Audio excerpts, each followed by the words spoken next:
Welcome back, everybody, to Nerdocracy, the show for nerds governed by nerds. We are your humble fellow nerdocrats and hosts, Tom, Alberto, and Jordan, myself. What's up, guys? Good, bud. Not much, man. How you doing? Doing good. Do I look and sound as tired as I feel? Hopefully not. You look beautiful. You do sound tired, though. That was a very exhausted. Welcome to this fucking show. There we go. I got it out of the way, Tom. The first fuck out of the way. Yeah. We're good. The rest of the show. One, right? It's like a Marvel movie. You get one. Yeah, you get one fuck, except fuckity fuck. So now we're... Yeah. Oh. You know, one thing that is really funny, so I talk to people all day, every day, and they're strangers from all over the world. This week I had a couple from Nigeria that I was talking with and walking them through their new home and all this. It's what I do. I don't get nervous. It's totally fine. It's like second nature. And I told my wife when I got home one day this week, I'm like, you know what's weird? Like, I talk to strangers all day, and it's fine.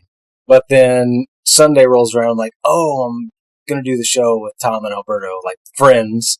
I'm like, and then I get anxious. I get nervous to talk to you guys and about your friends about shit. Yeah. Makes no sense. Your brain is firing on all cylinders, really worrying about the over there. Yeah, right? It's in the right spot.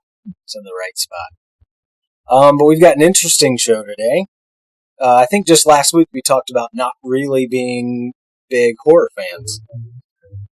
And I think the movie on everyone's mind that has gone and seen it, only two of us have, but the movie on everyone's mind right now is Weapons. I know two out of the three of us have seen it, myself and Alberto.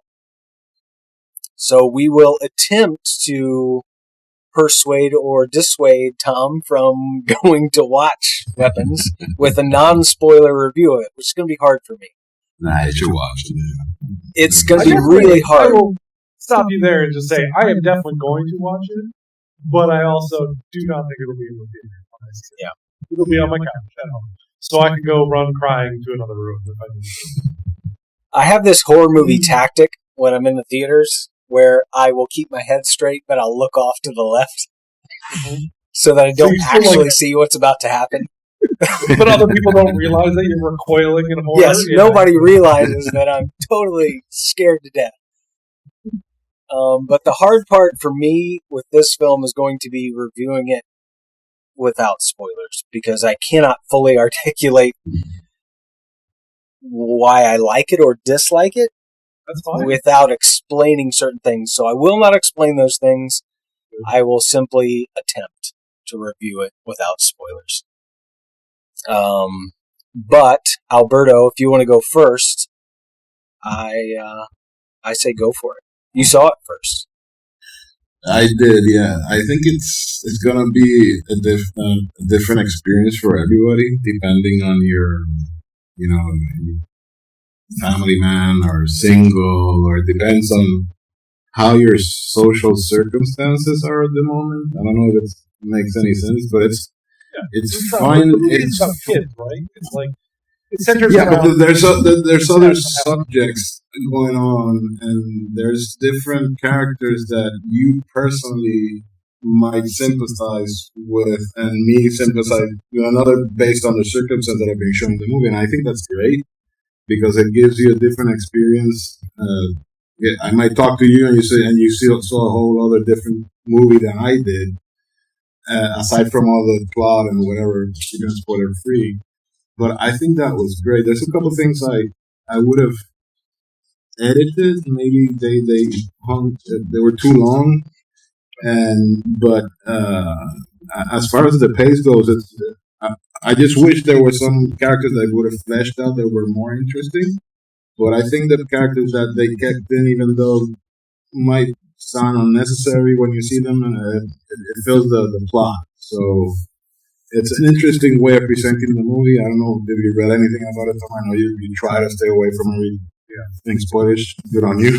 I do. I think that they try to stay, especially with because I do want to ask this question to you specifically, Alberto. knowing this director and knowing his previous stuff, because I've watched Barbarian, and it was one of those movies going in that everyone was like, do not look up anything about this movie. Go in blind. Just watch this, knowing the title of the film. And that's all I knew. And so I want to know what you thought about Barbarian. So like I kind of get a sense of your feelings. Yeah, a good friend of mine, my son's godfather, he recommended Barbarian. I didn't know anything about it. I said, go blind. And exactly that. I said, don't read anything, just watch it. And I was kind of impressed. I think we can spoil it. It's been out for a while. But that transition between what you're thinking is maybe an Airbnb thing going wrong, and then somebody's head gets bashed in a camera. Goes, what the fuck is going on? And it keeps you all the way through the movie. Then Justin Long comes in, and it's funny, and then it's absolutely not, and then it's horrible, and then it gets fucking more horrible. And but having seen Barbarian and going into this one, it's kind of without spoiling anything, it's a surprise, but it's a different kind of surprise. It does have this horror thing, and it has a suspense thing, and a thriller thing, and a little bit of comedy. I know you know as far as that much. Yeah. But it's a whole different set of whole different story, So, but it's still impactful in some ways, similar to Barbarian. Maybe not that gory or impactful the way it is, but I think it's more written in order to get you to feel a certain way, depending on, like I said before, your circumstances. I think that's very good storytelling. That's my point of view of that. I enjoyed it. It's good flick, yeah. You don't need to see it in IMAX or anything. You can just IMAX doesn't add anything. It's not like seeing Fantastic Four or anything. No. You can watch it in a regular theater, cheap, and just have the experience, or just wait for it to stream. Yeah. Most horror for me isn't one I need to rush out to go see it in IMAX. Like IMAX for me is big budget spectacles. You're gonna spend a fortune in CG and really kind of creating this, take me to a world kind of thing. I want to see that in the biggest screen possible. I kind of fell on a trap there. I thought, maybe it's going to bring something, because they pushed the promo on it, but absolutely not. There's nothing special about it. There's not an expanded nothing. So you can watch it in a regular theater. They just wanted that IMAX surcharge from you, that's all. Yeah. One positive that I expected. Yeah. It's not a bad movie at all. No, it's, I think, speaking to how we only have one film that I know of, I could be wrong, but one film from Zach Creggers.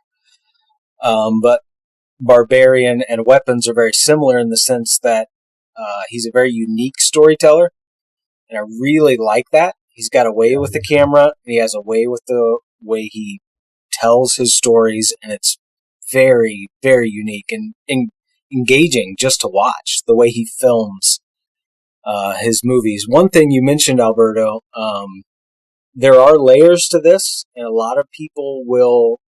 It's a fucking onion, yes. Yeah, a lot of people will find different meanings in the film, but I think it speaks to the way he writes, because I read somewhere that he said he writes as... he starts organically with an idea, and then he just goes with it and sees what happens. So I read somewhere that he started writing Weapons kind of as emotional catharsis because a friend of his had passed away. And so he just came up with an idea and started writing this movie. And so I think a lot of... He was a comedian somewhere. Correct. Before he rented. But I think a lot of world events and issues that we have in our current society bleed through into his writing because he writes that way. So I think the movie is very layered, and you can find meaning in a lot of different things in this movie because it probably is there, given the way he writes his films. He just sits down and kind of emotionally just spews it all into the script. So there is a lot of layers, and there's a lot to pick up on. But the main thing for me, and I would say this, Tom, before you watch it, when I left and really thought about it, understanding, and there's a narrator, there's an opening monologue, and it kind of describes to you the mindset you should have watching the film, and that is... I did not like that, but yeah, go yeah, ahead. Yeah. It's basically watch this movie from the perspective of this is a fairy tale. So yes, it is a mystery and all a horror movie and a dark comedy, all these things. But if you look at it from the perspective of you're reading a fairy tale, by the time you get to the end of it, I think it'll make a lot more sense. I mean, old style fairy tales are fucking horrifying. If you actually read like Grimm's. Yeah. Yes. It's the perfect adaptation of, say, a Grimm's fairy tale. Interesting. That actually makes me way more excited to watch it. Go ahead, Alberto. No, I don't like to be told how to think or what to say or what, and that was because you can figure it out. It already puts you in a position, like it might be the purpose of it just to misdirection or keep you focused on something else while everything else is going on.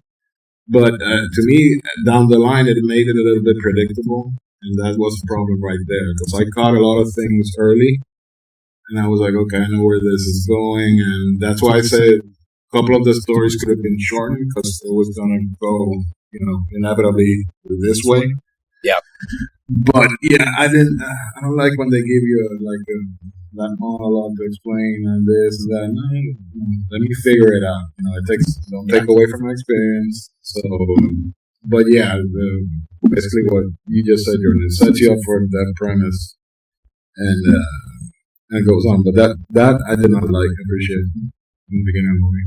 I normally don't either, but here's one thing that somehow I got really lucky with this. I know we talked about it last week, I think, but I try to go into films these days, no trailers, nothing.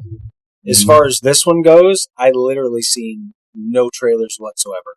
Nothing. They hadn't played before films I was watching. I knew nothing about this other than the fact it was about missing kids and it was Zach Creggers, and that's all I knew. Yeah, I told you in the Fantastic Four at the 9 a.m. show, they showed that trailer. Which is wild. Clearly you're not going to do the movies at 9 o'clock in the morning. I think, the shorts somewhere on YouTube or something, but the longest trailer I saw about that movie was there when I saw the Fantastic Four. And it piqued my interest because it promoted it as an IMAX. I thought, shit, I'm going to have to come next week to see this. And it piqued my interest to the point that I was fucking there day one. Yeah. The only reason I saw it is because I like Josh Brolin very much. So I like his acting. Yeah. You saw it because of the director? Jordan? Yeah, that's it. That's the only reason. That's what made me, because I first saw that trailer. I didn't know what movie we were going to see, but it definitely played. I've seen it in the movie theaters a number of times. I've seen enough late night movies at night that were rated R that they would play this beforehand. So I'd seen it a couple times. And the second it was from the director that brought you Barbarian, in the trailer, I'm like, oh, well, now I'm interested because that movie was real fucking weird and I'm into it. So let's see. But I knew it's also one of those, I tried to save up, I think I said this last time, I tried to save up a lot of my horror movies for October. It's this is an October movie. Perfect. Let's do it. Yeah. It's also has, Alberto, you were right about this. I got to figure out how to say this without being spoilery. Clearly Alberto said it without spoiling anything. So yeah, right? Well, he's much better at this than I am. Just repeat what he said. I'll just put it this way. There does get a point where there's a moment where it reveals to you a very major thing. And from that point, it should have been about 10 minutes shorter of a movie. Gotcha. Because after you know this certain thing, all the scariness of the movie is gone, if that makes sense. So for me, personally, it's okay, well, now it's not scary, but also I don't need all of this other exposition. But it plays into the format that it's promoted that way, so it shouldn't be a spoiler. it says horror thriller, so it touches on different kinds of genres within the horror. So it kind of feels sometimes like it's horror, and then it feels like it's a thriller, like it's something because there's a lot of this. And it goes back to what you were saying, the way he writes. I think he puts everything there and then tries to organize everything to make it coherent. But it's not a spoiler thing, and it doesn't take away. Maybe it doesn't take away from the movie. It doesn't make it worse or either way. It just switches to one genre to another, and you're there because I was all the way hooked into the end. So. Yeah, I don't think it'll be a major. I just completely was against the whole opening narration and blah blah blah. This is not Star Wars. I don't need the whole thing. Just get me in there, and the trailer's upset enough. Okay, I know kids are missing. Let's do this. Okay, and there's George Brolin. Let's do this. Let's get it all. I can't fully articulate my point without spoilers, so I will rest. But eventually we'll get back to where I can explain to you exactly the moment and exactly what I mean by it. But it's absolutely worth the watch. I know the moment. I think it's worth the watch, and I think it's worth it in is. theaters. I do think it's worth it in theaters. It's filmed so well. Like, he's really good with the way he films. I have a big TV, though. I don't need to see something that's got 100-inch screen. He's just pushing you because he wants to talk about it next week. Oh, I know. But no. You don't understand. I like going to movies. Most likely we'll forget down the line by the time October rolls in. So yeah, because we need things to talk about, Alberto. I'm not pushing because we need things to talk about. I can talk for days. You have a full docket there, Your Honor. So keep at it. I think we're good. If you did have to rate the film, though, Alberto, what do you think you'd give it? Solid 8. Yeah, I agree. I think I'd give it 7.5, 8. Yeah. Okay, Alberto, your reaction coming out of the movie and when you texted us, I would have thought you would have rated this at like a 5, just based on the way how you. Something happened when I got home that changed my view entirely on the movie, and I can't go into it because it's definitely spoilerish. Okay. And then comes back to when you called me an old man, as I was saying, the generational thing. Because when I got home, I noticed something that had happened, and it took me back to the movie, and I was like, oh fuck, this fucking creeped me out at the end. So it's okay. I take it back. So.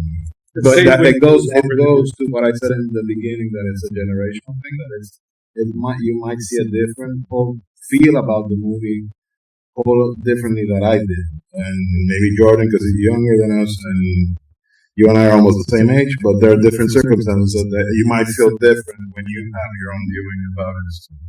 And that's good for me. That's good storytelling. So if it gets you that involved into it, so. Yeah, absolutely.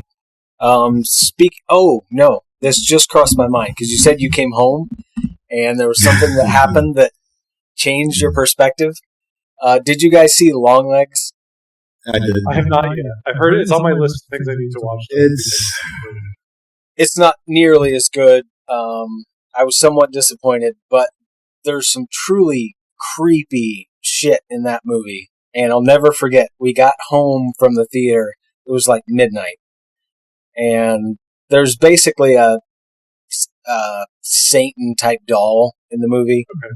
And we pull in, and we have our garage is separated from our home. It's in the back. So our drive pulls into the side, and then we can see the back of our house from the left. We pull in, and we have the patio doors coming off the living room. And there's these glowing eyes in the patio doors. And I'm like, what the fuck is going on? Because my mind directly correlated it to the Satan doll. I'm like, what the fuck is going on? And it was just the Nintendo Switch and everything. Kai left all that stuff on, and there was reflections through. Yeah. He had a bowl of Orbeez on the living room table, and the reflections were shining through. And there's like these two yellow Orbeez, that the light was hitting just perfectly, and my at the time very susceptible mind saw it as an evil doll in the living room. So Longlegs will always be scarier than it actually is because of that moment for me. That's funny. Yeah. I did watch Longlegs solely for Nicolas Cage, though. I absolutely love any Nicolas Cage. movie I watch these days is usually solely for Nicolas Cage, or whatever, because he goes 100% in whatever weird direction he decides this character needs to go. Yep. It's never what's on the page, from what I know from any director. It's like, we just let Nicolas Cage be Nicolas Cage. Like, yeah. I want to see the weirdness. Let's go. I love it. I want to see Surfer. I think that's the next one he has coming out. It looks bonkers. Yeah. Just completely psychological, off the rails. What Nicolas Cage does best. See the, talking about horror, you see the Lovecraftian movie he made, the Color? Love Out of Color? No, that's on my, I definitely. The Color. Yeah. Color Out of Space, right? Yes. Phenomenal. Really. I saw that one, yeah.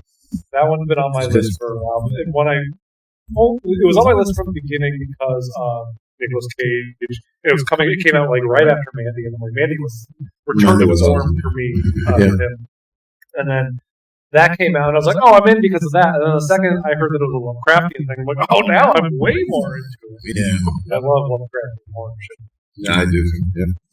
Why haven't they figured that out? Like, it's everything you need to make a great film or TV series when it comes to Lovecraftian horror. It's all there. Nobody can top the Thing. That's a problem. Yeah, but Lovecraftian can be done in any time period, but it works so well in that whole, Jack the Ripper era. There's a lot of good books that do Lovecraft. Oh, definitely. They always try to do the Mountain of Madness, and it's the Thing, and it's a pinnacle book that everybody knows about Lovecraft, and I don't think they tried to make a sequel about that movie and sucked, and nobody has dared try it. Even Guillermo del Toro wanted to do it, and he dropped out. So I don't think they can top, because it's the Thing. Basically, it's the Mountain of Madness is the Thing. So I don't know they can top. The only one that is good in the Mountain of Madness. You see that one? Yeah, Sam Neill, right?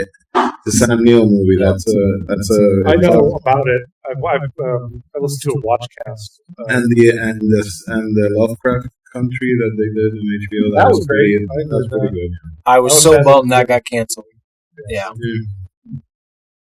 I mean, but that was canceled now anyway because it was Jonathan Majors. I was getting ready to say it's not like it would have continued because it was Jonathan Majors. There is a good B movie and it's body horror-ish. It's called The Void. It's I don't know if you've seen it. It's the most Lovecraftian thing that you'll see other than John Carpenter's Thing in a movie form.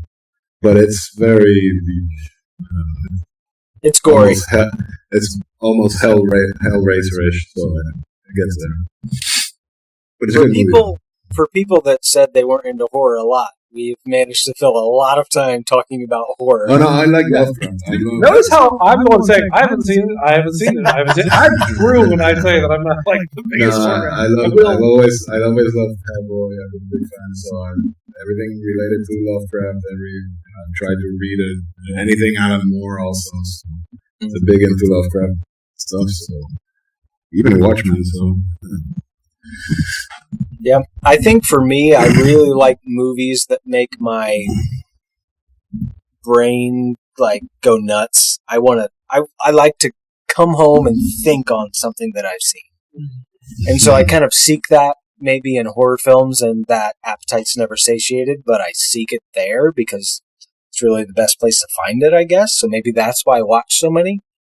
Yeah. I don't know. I don't know the answer for that aspect, which I don't consider to be horror movies. No.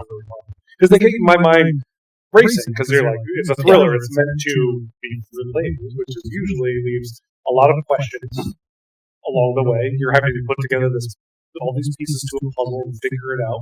Yep. Once it's horror involved, I'm like, okay, this is, it's going to make my brain think about what horrific fucking thing am I going to experience next. Yep. Speaking, I guess we're doing it, so we're talking about horror, but we're talking about weapons, Zach Creggers. So Zach Creggers is making a Resident Evil movie. And it's so exciting. I did not know that. Yeah. We brought it up right before the show, and that's Yep. so like especially after we've gotten all of those just mindless action-y Mila Jovovich like. It's her husband's name that directed all those movies. Paul W.S. Anderson, Yeah, not to be confused with the actual great filmmaker Paul Thomas Anderson. Yes. And it's like, I'm so glad that we're stepping away from those into something that might actually, and you had said that, he's not familiar with those movies, but he is familiar with the games, which is, if you're going to pull from anywhere, pull from the source. Which is beautiful. Yeah. I can't wait. I'm excited. And there's, a wealth of options. Like, to start from now, there's so many great games.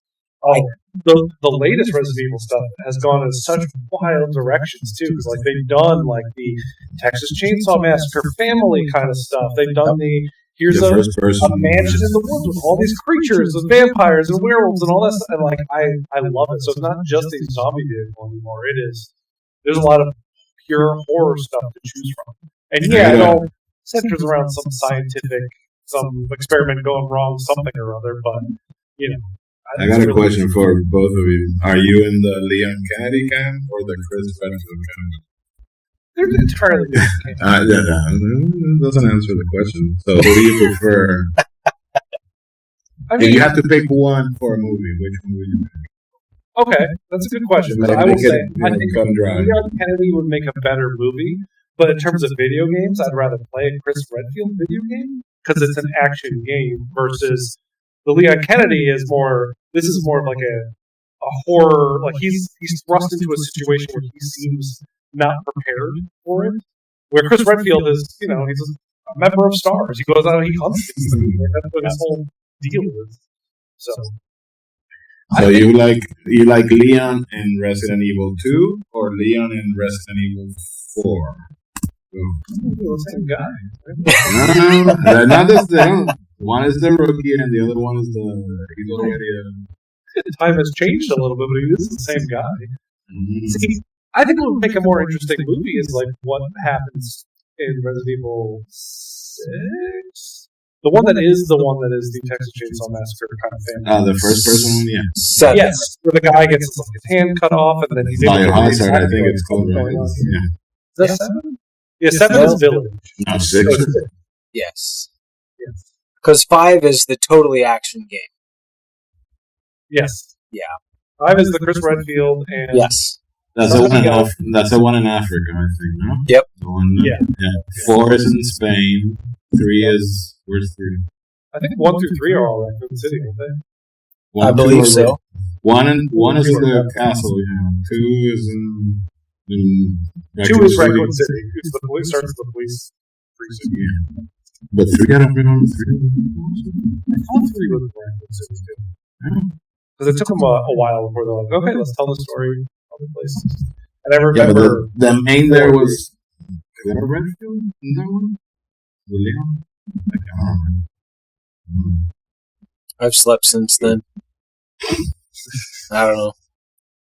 But I find the story stuff that happens later gets a little more interesting with the protagonist because he's not an action hero. Like Leon Kennedy and Chris Redfield are both action heroes, and what I like more is here's a guy who is in this situation because a family member went missing and he's just searching for them. But he's not I'm trained in guns. I'm trained in this. No. Here's just a dude thrust into a horrific situation.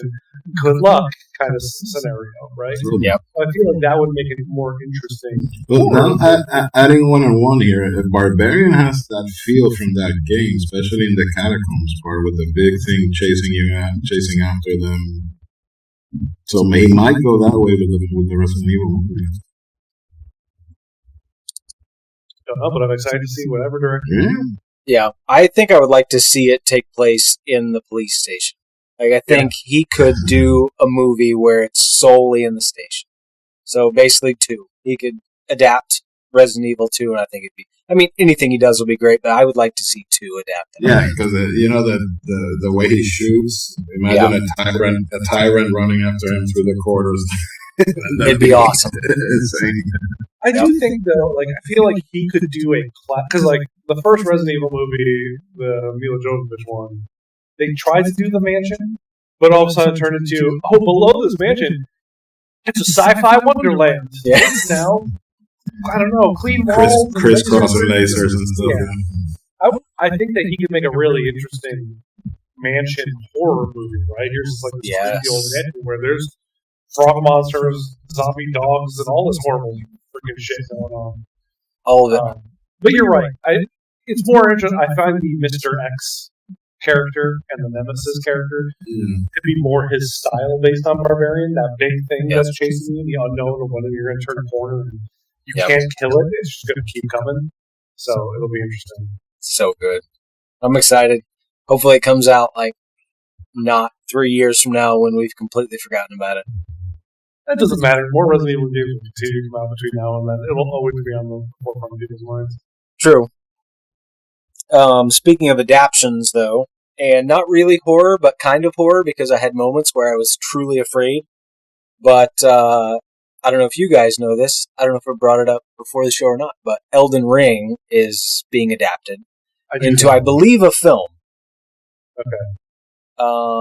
And it's going to be Alex Garland. Right. I'm more interested to see how he tells whatever story he wants to tell. Yeah.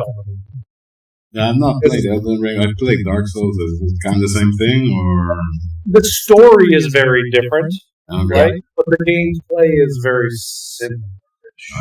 It's that kind of game. Yeah, it is. But it's throw your controller to the screen game. So. I think it's a little more approachable than like a Demon Souls or a Dark Souls. Elden Ring, I think, is the From Software genre of game, the Souls-like, if you will, which is all theirs. Perfected. I think that's Elden Ring is the best of it all. It's like we've taken all these things that we've done through Bloodborne, through Dark Souls, Demon Souls, all that, but now we kind of succinctly wrapped it up into Elden Ring. Enjoy this. I think it's it's a kind of a pinnacle of gaming. It should be held up amongst the best. It's amazing. Storytelling. I will say this. It is one of those games where you need a friend, because I remember I haven't played video games in months. I haven't had time, but I remember I would get home and make time to play Elden Ring, and I would message a buddy of mine and be like, hey, I found a new dungeon. And then I would invite him, we'd run around together and fight bosses. And he would message me during the day and be like, oh, I found this dungeon. He'd send me a screenshot of the map. You got to go fight this boss. The world is so great and so massive, and you're excited to find a dungeon. Yeah. It's a great, great game. Very similarly to you, as I have a friend who you guys know me better than that. We just last year, my friend Dan. We play Elden Ring a lot together, and it was the same thing. Where it's like he would find something and he'd be like, "Oh, I got to show you this thing later," and I'm like, "Oh, cool! I just found this whole underground area that's just as big as the above ground area. We should go here. I found this elevator." And you go. It's cool exchanging those stories, and the way how my gameplay of that game started is so wildly different. I'm gonna have to buy this game. It's the thing to know though is if you do not like that gameplay, where it is you have to dodge at the right second. Yep. You're underpowered in every battle you go in, so knowing how to dodge. If it's Dark Souls, I'm a survivor in Dark Souls. Yeah. Okay, so if you can't handle those games, this is the best one. So I would say. But it brings in a magic class that if you're not great at the sword and board style of combat, you can play as the magic user, and as long as you figure out your dodges, you can just attack them from a distance. You don't have to get nitty gritty. Yeah. Which makes it great when you have one of those mages on your team with other guys that are shoving shields in the enemy's face to kind of keep the aggro and keep them off the mage. So the mage can be constantly bombarding them and taking them down. It's a good game I really wish. I know they have the multiplayer version of it out now, which I think the name is escaping me. I wish it was more multiplayer. Not focused, because I love the single player experience, but I wish it was just easier to.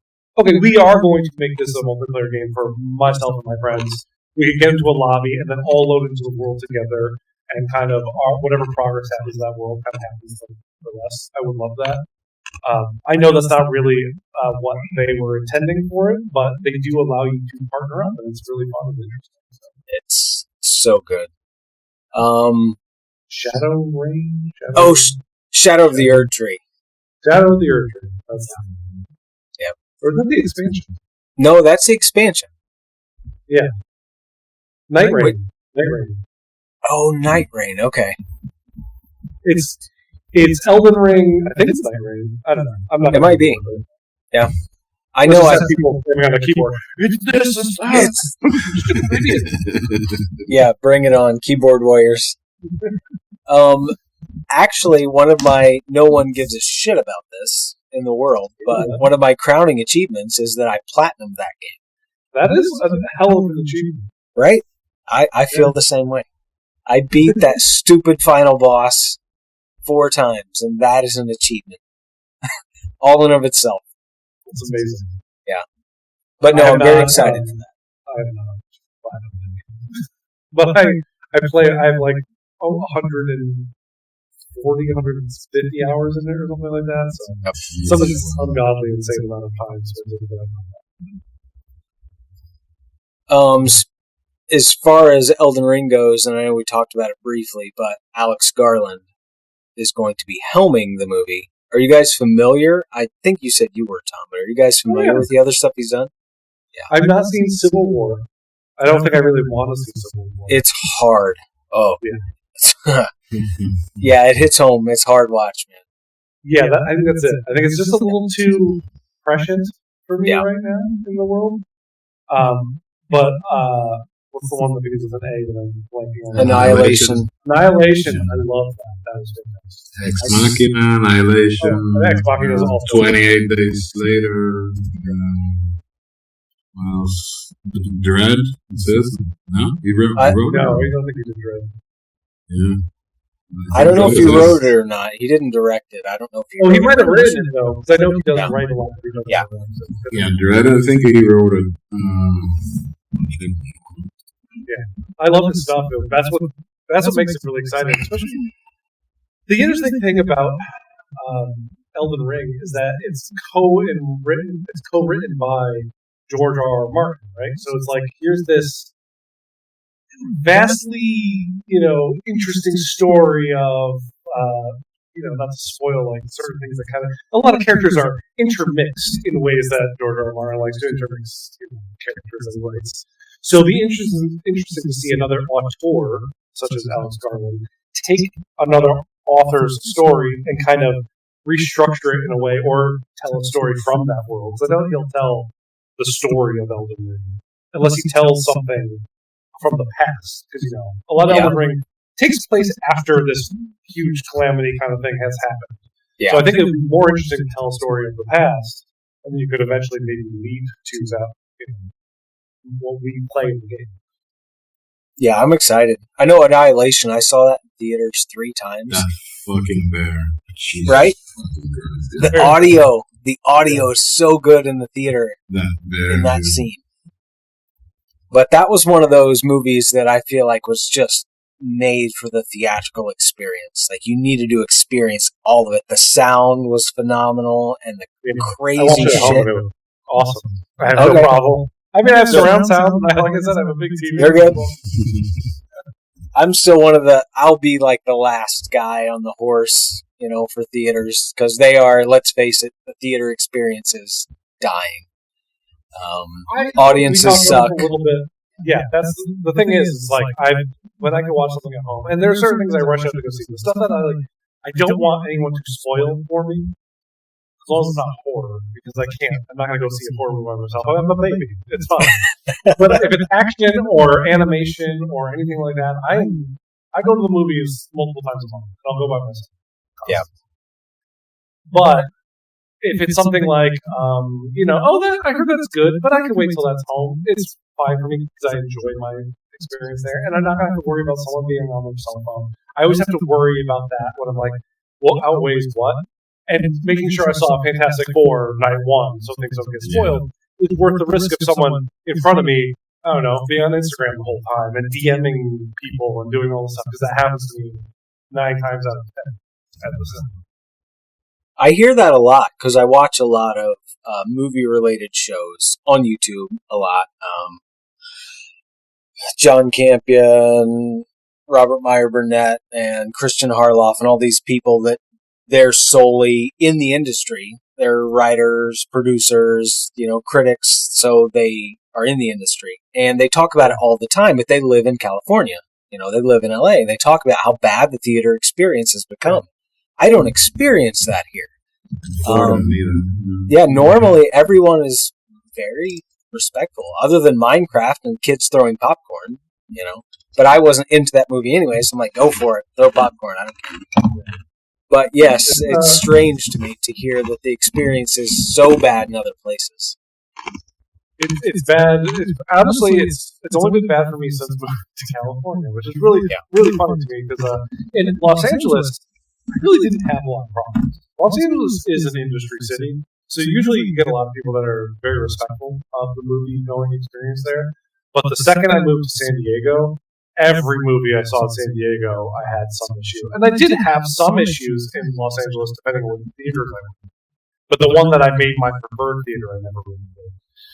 But since moving up north, like outside the Bay Area, it has just been an absolute goddamn I don't know what it is about Northern California, and we have to be on our phones the whole time or like talking through the movie or whatever it is, but it is a play. Yeah, that would kill it for me too. I don't think I would continue to go if people were consistently that rude and on their phones all the time. That's I think rough. Most people had the experiences that I had.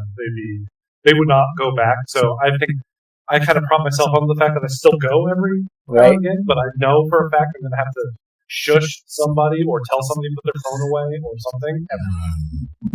And I hate that. I'm that guy. I don't care. Yeah.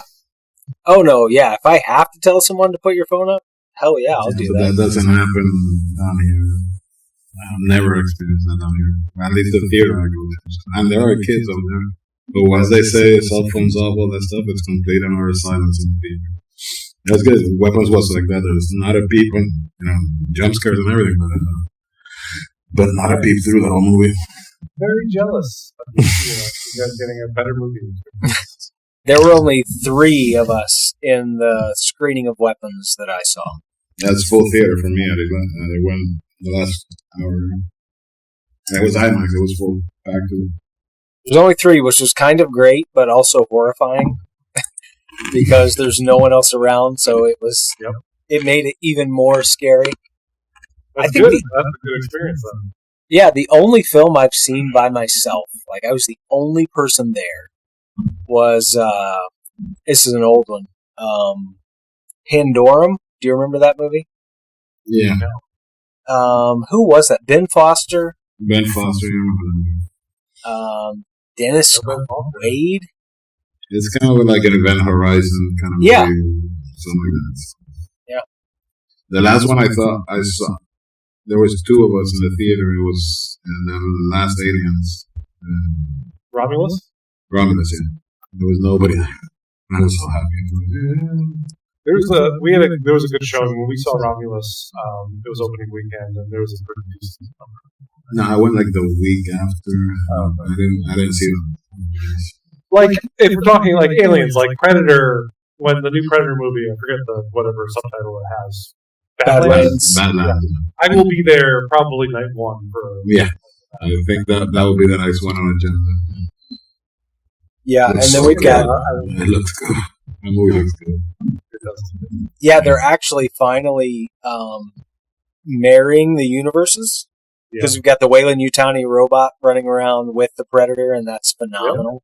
I mean, they've married the universes quite a lot over the years. And not well. Yeah, but no, I'm talking about even in the good movies. Like there are Easter eggs. Like there is the alien, the xenomorph skull. Predator too, yeah.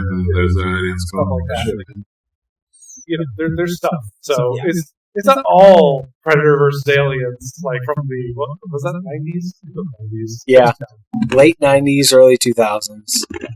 And those movies were of the time, Yes. They gave us. I will say, I'm thankful for those movies because that is how we got Freddy versus Jason. Guaranteed. And I enjoyed the hell out of my time seeing Freddy vs. Jason in the movie theater. So you can thank Alien vs. Predators for that. Yep, and I do. You gotta suffer through some shit sometimes to get something that's like a gem. Predator 2 is one of those that I still love, but every time I watch it, I'm like, I only love this because I loved it when I was young. I have no reference for it. Predator 1. Yes. That's one of my probably top 10 movies of all time. Oh, wow. I watch it a lot. Yeah, every time it's on, I watch it. It's at least a that yearly kind watch, of movie, if not more than a yearly watch for me, too. It's like, it's a good... I can put that on in the background when I'm doing anything, anytime. Yeah. You know? It's fun. I do that with the thing. I put it on the volume in the background and I just fall asleep or read something or do something. Fall asleep to The Thing. No one's sleepy movie. The Thing is great. The Thing is easily one of my top 10 of all time. That would take me... that would take me a long time to sit down and actually create that list. I'd have to do some serious soul searching, but The Thing would be in there for sure. Yeah. I don't know. I don't know what I would put else on the list, but I'm pretty sure Predator and show up on there somewhere. That's a lot of weird ones. There's going to be some weird ones on mine. Right. To backtrack, 20 minutes ago we were talking about adaptions, but we can continue on that vein because Elden Ring is being adapted, Resident Evil is being adapted finally, hopefully for good. Yeah. A good adaption. So one thing I wanted to get into are adaptions. Specifically for me, there are certain comic book adaptions I would love to see made. Like I have my ultimate comic series I would love to see adapted. So I'm kind of curious what your guys is... what are you sitting on before you ask us? I think the number one would be Kingdom Come. Okay. So yours would be, it's a storyline from something we're definitely going to get. We're going to continue to get DC movies. Yeah. I just want to see this storyline. Absolutely. But it has to, I don't know. There's so many, it's one of those things that's almost become my sacred cow. Like, this is my favorite thing. So I'm going to be overly critical of whatever happens in that realm. But it is something you're going to have to let it go in the way how someone who grew up with the Infinity Gauntlet and had to let go of a lot of the fact that from the get-go, they're Infinity Stones in the MCU. I'm like, they're not stones, they're gems. What the hell is excuse me, Thanos is like just going killing half planets for resources? What is this? No. He's a gem. So you're going to have to initially get rid of a lot. If this is the thing you want to see made, I feel like it'd be looped in with what they're doing with the DC universe now. Definitely. It could be done in Elseworlds, but I feel like that's muddying the water almost in a way. That has everybody in it, So animated, it would definitely happen. I'm surprised they haven't done animated in the way that they've done a lot of the stories. Kind of shocking. But cinema-wise, live action, I think you're going to have to be okay with changes. Definitely. I will say the biggest disgrace, one of the biggest disgraces to comic books in general, comic book film adaptions, is Wonder Woman 84. And for them to take that golden armor suit from Kingdom Come, that whole film is an atrocity, but that destroyed me. It's a shame because the first one was really good. I did enjoy the first one. Oh, the first one's it's one of the top ones from all the DCU that did it. Yeah, it's not a high bar to clear, but it's up there. Yeah. But I did not like Ares being that one dude with the mustache. The second you see his face in that armor, like, what is this laughable nonsense? That's not Ares. Get out of here. That's not Ares. He's not the guy from Harry Potter. Yeah, no, that's the only thing I've seen him in, is that the actor that played Ares. He plays in a couple of the Harry Potter films, if I remember right. He's the werewolf guy. Yes, he's Professor Lupin. Because if that's not on the nose, I don't know what is. Yeah. But mine was easy, and general audiences will know what I'm talking about. But it's an Alex Ross thing, and I've always loved Kingdom Come. So I'm kind of curious if you guys had to see a comic adaptation, what's the one you want to see adapted? Let's run 2 television series that I would like to see done in like a HBO style. So a lot of money, good actors, something like that. The Wicked and the Divine. I don't know if you guys are familiar with it. I know, yeah. I feel like what it is, it's essentially the old Greek gods get reborn as humans. Jordan, it's kind of Sandman with the series with the gods, the one that they did. American gods? Yeah, so it's kind of it's wizardry and gods and all that stuff. So but it's done all present day. You know, it is like so it is. Dionysus gets reborn, and they're just like, I like to rave and party and do all that shit. It's just another teenager. And once you are the reincarnation of a god, you only have, I think it's like 7 years left to live. It's like it burns you out, like your body out like that quickly. So it's a really interesting story. And it starts off with one of the gods dying, and so it ends up becoming kind of like almost like a murder thing as it kind of goes on. Really interesting. I feel like it would make a great series. It's not something you could tell in a single movie. So if they were to do it in a movie, it would have to be like here's 4 movies or 3, and I don't know if it would catch fire that way. In the same vein, and they kind of did this, I kind of am upset that ABC did Once Upon a Time, because what they did is they took the story of Fables, which is a comic book series.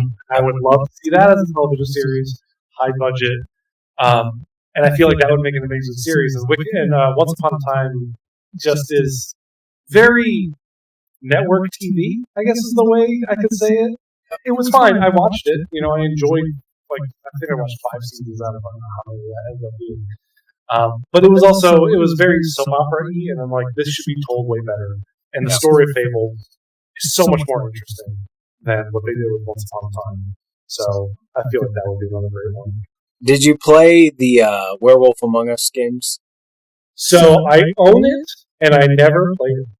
So good. I'm so devastated that we didn't get more, because it was the perfect adaptation of that. It was so good. Oh, you know what it was? Because that's when they were releasing the chapters. Like, here's chapter 1, and you have to wait like 2 months for chapter 2. I played the first chapter when it came out, and I'm like, this is interesting. But by the time the next chapter came out, I was already in the middle of another big game, and I'm like, I'm not leaving this to go play this other chapter. Like, I do not like episodic games. Just give me the whole goddamn thing so I can play it, and then I'll move on. Agreed. There's a book that I'll recommend to you. It's called Black Sad. I don't know if you've seen it. That's the cat guy. Yeah, the Spanish book. And they just came out with the first volume that's transferred to the English language, so you can find it in the comic book store. That's good. It's a pretty good book. I picked it up. I have a couple in Spanish, but I picked the English one up. Right? It's Spanish. Oh, it is Spanish. Okay. It's kind of that same vein of animals, and it's basically a film noir based on a detective movie, so it's really good. That's cool. I will definitely. I've known about it a lot. I love the character design. Yeah, but the first one came just recently. They did a really good hardcover for the first volume, and it's out now. I saw it in the comic book store. That's awesome. Yeah, it's just one of those things that I didn't have access to. Just to read it. There's been so many adaptions. We know they can do it. V for Vendetta, Watchmen, adaptions can be done, but it seems like they struggle to do them well. Yeah, that guy. He's awesome. He looks familiar to me. It's very popular in its country of origin. It's just never really made it. Yeah. There's a lot of comic books over that side of the pond that will never make it here, and they are fantastic. There's a lot of creativity and art over there. So. Yeah. Shame. There's a lot of comic series that you have kind of gotten the start of getting an adaptation, but it was botched. Correct me if I'm wrong. They did attempt to adapt Y the Last Man into a television show. Didn't they? It's and I hear it was bad. But that comic series is phenomenal. Is and it I feel like done well, that would be one that succeeds. Same thing with Paper Girls. That was really, that series is really good, and I did watch the first season that they put out on Amazon. But they changed a lot in the series, and I'm like, oh, they're doing some interesting stuff here. And I would have watched another season, but it was like not really following the book. And I feel like if you're going to adapt something that is popular, why are you going to change it? Because you're paying money to adapt this. Keep it what it is, because there's a reason why it's popular. Like if big novels get turned into movies all the time, right? There's that new Martian one that's coming. The guy who wrote The Martian, Andy Weir, yeah. And I hear that book is amazing. And I my partner really loves reading those books. She's like, I really hope the movie's good. The Martian was good. I enjoyed that. I don't know if they changed a lot, but I feel like when you change something, you're ruining the built-in audience that you bought the rights to this property for. So why? I understand the argument for changing it to make things interesting for everybody. I'm like, no. It's interesting to me to see this medium used to tell the story rather than the medium I read. But that's interesting enough. You sold the ticket because I liked the property. Don't change it. Yep. What it is, and make that. It seems like common sense. It does, doesn't it? Yeah. All right, Alberto, what do you got? What would you like to see adapted most? It's like I would like it, but then I fear it would go down the Why the Last Man road saga. I don't know if you've watched that saga. Incredible. And there's enough literature out there to make 9 seasons already, so I think it's something that, it won't be like they will have to make up stuff to cover for like Game of Thrones, so there's enough to go the long run with it. I think it's in the work, maybe.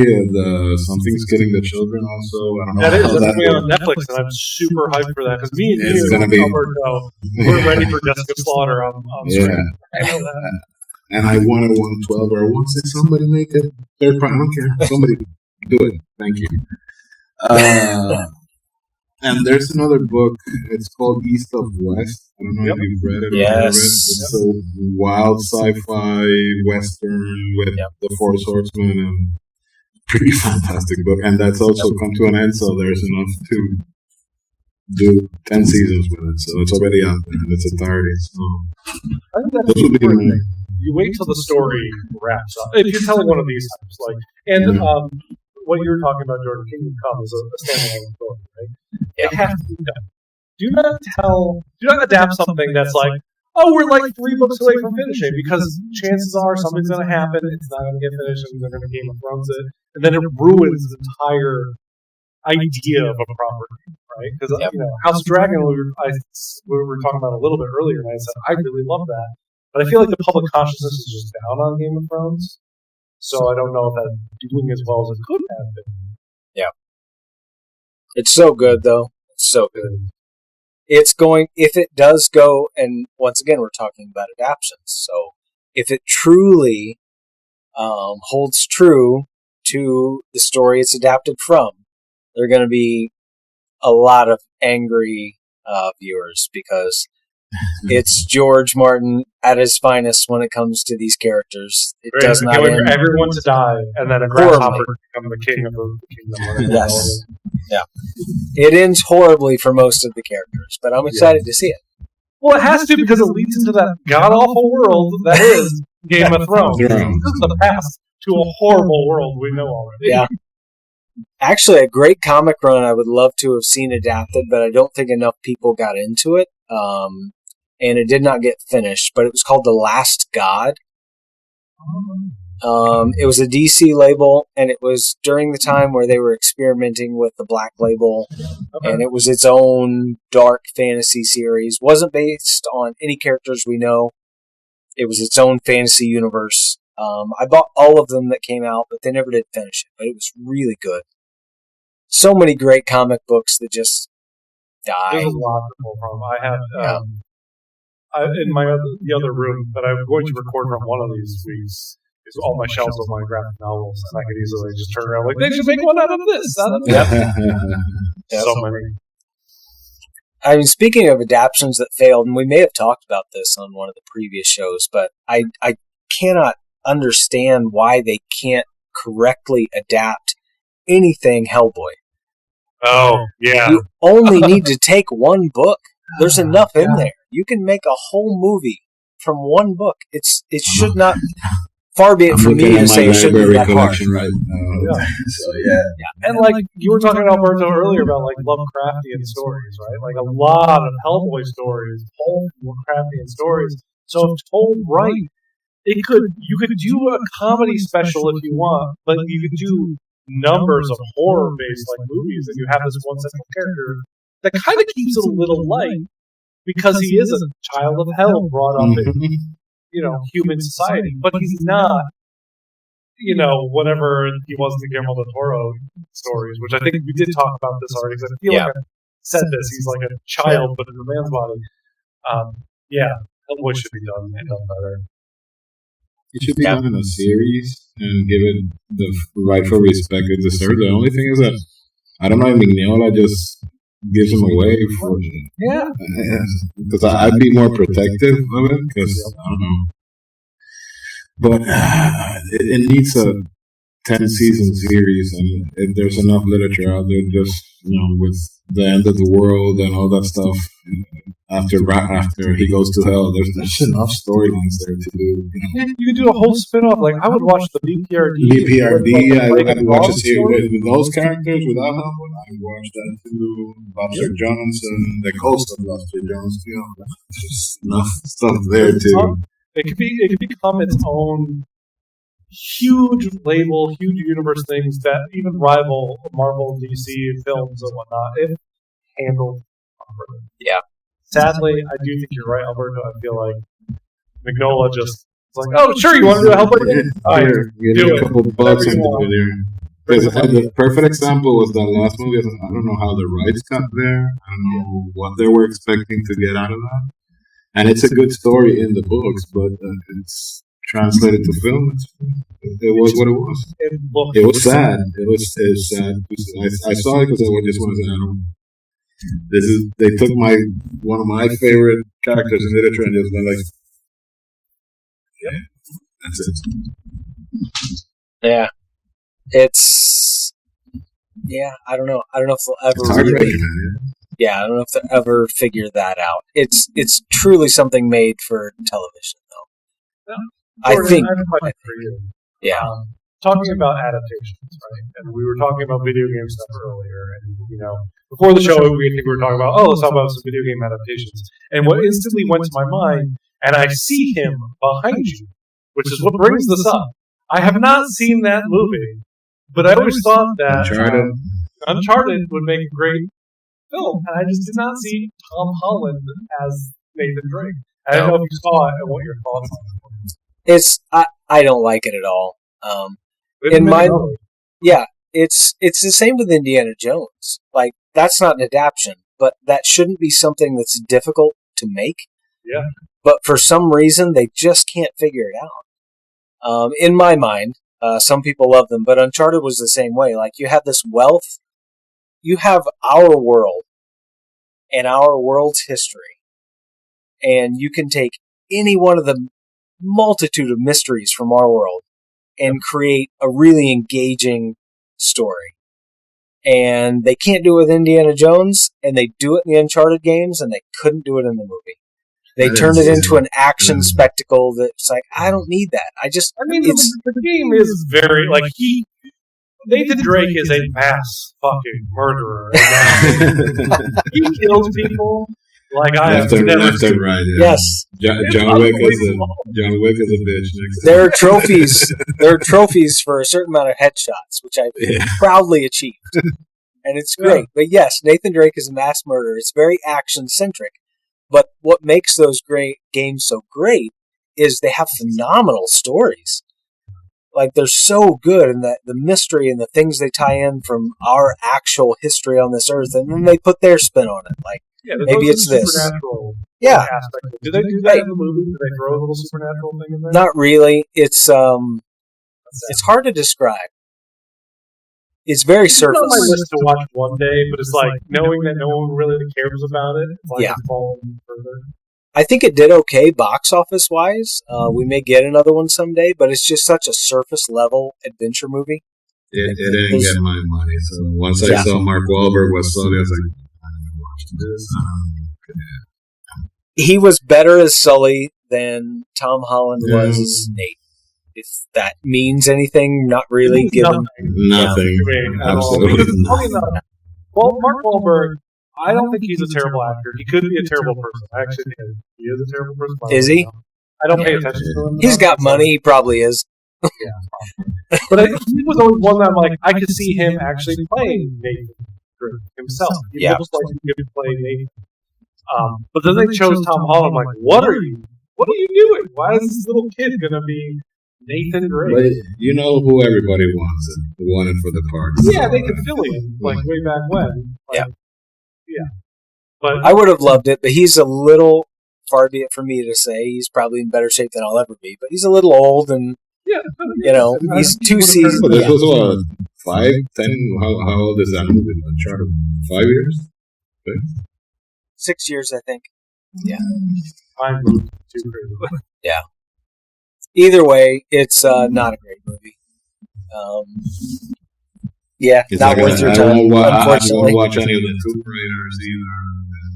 I watched the latest Tomb Raider, the one with the girl from Ex Machina in it.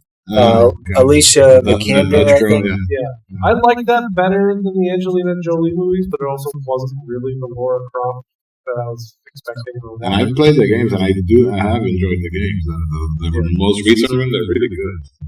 Yeah, I think that's also part of it too. Is like I only ever played the very original PlayStation 1, like Tomb Raider 1 and 2, and then I did not play one since. I should play the new games like here. The new games are nice. They're good. Yeah, they're really good. I would say it's kind of the same thing with that movie. It's a very surface level movie. Yeah, where there's so many things you can do. I mean, Tomb Raider, Lara Croft, she falls in the same vein as Uncharted, Nathan Drake, and Indiana Jones. And there's so much mystery and wonder you can add to this movie, and they just become surface level action flicks. And maybe that works for people, but it's not what I'm looking for in an adaptation of a property that I consider to be deep, a little more deep than just, a cool effect. I want more than that.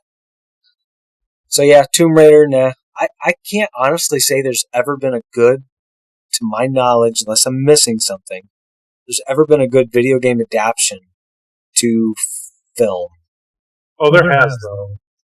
One just came out recently. I'm trying to remember what it was. I'm blanking on it. Well, there's also been The Last of Us, which I did not watch season 2. But season 1 did really well. Like, I really enjoyed season 1, and I haven't watched season 2 because I was traveling when it came out. And then I heard that the reaction to season 2 wasn't that great, but they also split the second game into season 2, and then season 3 will be the other half of the game. Yeah. So, but there's been a few here or there. Like, I'm going to pull the list. But I'm sure there's something. Oh, Sonic. Even though those have nothing to do though with because it's not. Those games are hard, right? Because it's not like a big story, right? It's just Sonic kind of stopping Eggman, saving the animals. So what do you do? But what they did with it, they made those movies a lot of fun. You're right. I've seen all 3 of them in the movies when they dropped. I enjoyed every single one. Yeah, I didn't think about Sonic. That's very true. And Sonic was a staple of my childhood. Like, I had the... do you remember the Dreamcast? Yeah, of course I you guys had the... Yeah, I shouldn't say that. Did you guys own a Dreamcast? I didn't, but my friend did. I did. That system was ahead of its time. It was such a great system. And I played Sonic on Dreamcast nonstop. Loved the Sega Dreamcast. But yeah, Sonic was a good adaptation. I know what I'm thinking of. Television shows. The thing I was thinking of was the Devil May Cry anime that just came out on Netflix. Like, I loved season 1 of that, and I also love what they did with Castlevania so far on Netflix. Like, keep doing more anime adaptations of these stories if you're going to do them well like that. I think those have been really solid so far, and if that's the medium for it, then that's the medium for it. True. Because Castlevania was great. Wise, we haven't gotten a lot of good. Like, I did go see Borderlands the weekend that came out, and that movie was I spent money where I shouldn't spend money. We could have told you that. Hey, well, I had to see it. I had to know. I spent so much time playing Borderlands. I did not see I'm trying to Borderlands. think, and not one adaptation comes to mind. Detective Pikachu, I love. That's good. It's a fun movie. Yeah, I enjoyed every second of my time in that theater. There's a Super Mario Brothers movie, like the more recent one, not the fever dream that came out in the like The 90s. Johnny Samo and Yes, which holy shit, Bob Hoskins. Bob Hoskins. Growing up, that movie was so wild that I remember enjoying it, and I still have a reverence for it, but knowing it was bad. Like I knew then it was bad because it's nothing like the games that I played or anything like that, but I still enjoyed it. But the new one, at least they attempted it. And I don't think, the voice cast isn't my ideal. I don't think Chris Pratt is the right Marvel, but he did. Yeah, it's fine. Silent Hill was good. I don't remember Silent Hill. I didn't see the movie. Yeah, the first one had Sean Bean. I can't remember the actress. So he dies in the end? Yes. But no, that's right. The first Silent Hill wasn't too bad. The second one, not so great. But yeah, the first one wasn't too bad. Forgot about that. The very first, it's not a good movie, but I thought they did fine for the time and the fact that it didn't have a budget. The first Hitman movie was good. Oh, I really enjoyed that. I think Timothy Olyphant nailed the walk. Oh, yeah. That's one thing that blew me away with that movie. Like, he walked like 47. I'm like, yeah. How do you do this? I really enjoyed that. I forgot about that one. Yeah. There's been a few movies that, that we're thinking of. And we could also talk about Minecraft did gangbusters. Granted, that movie was not for me. No. That's fine.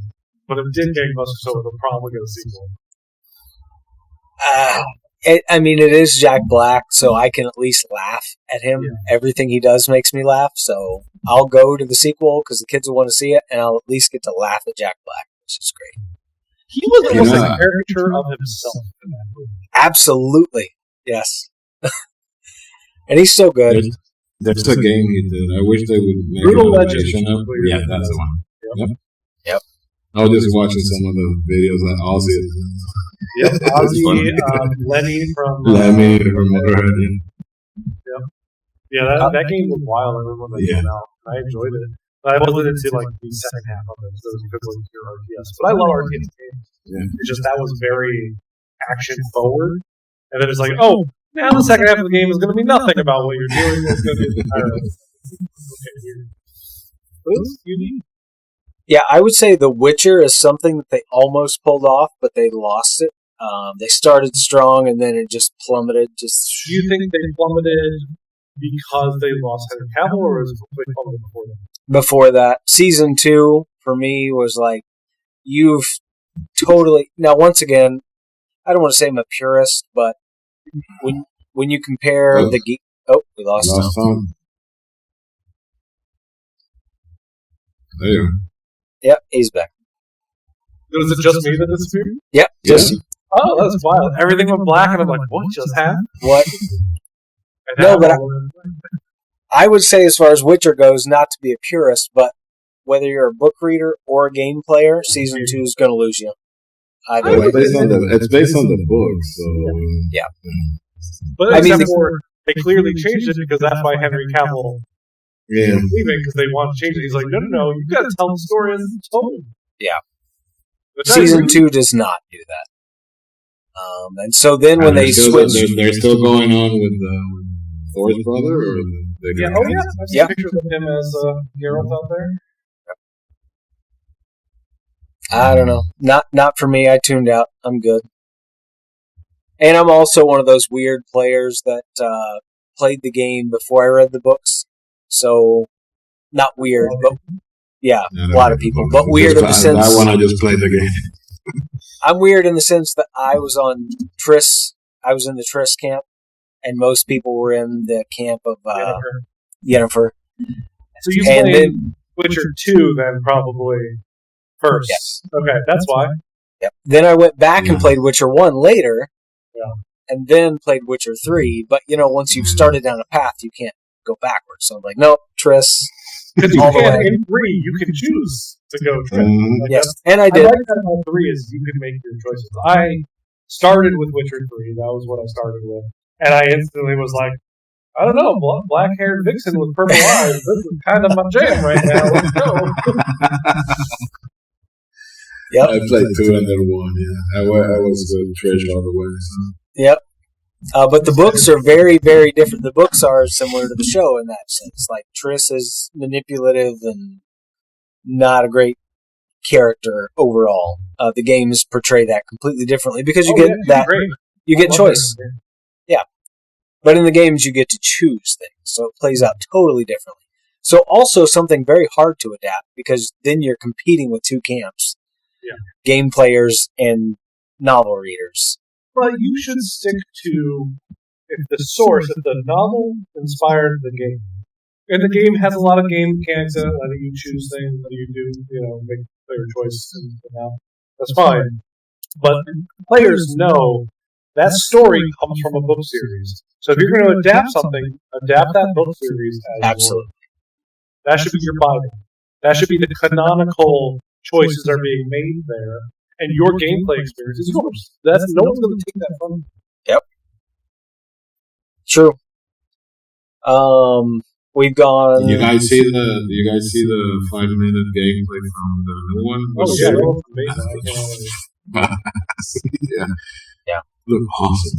I don't know how CD Projekt does it, but they do kind of games. They do.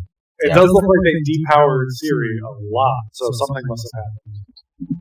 Yeah, it's going to be exciting.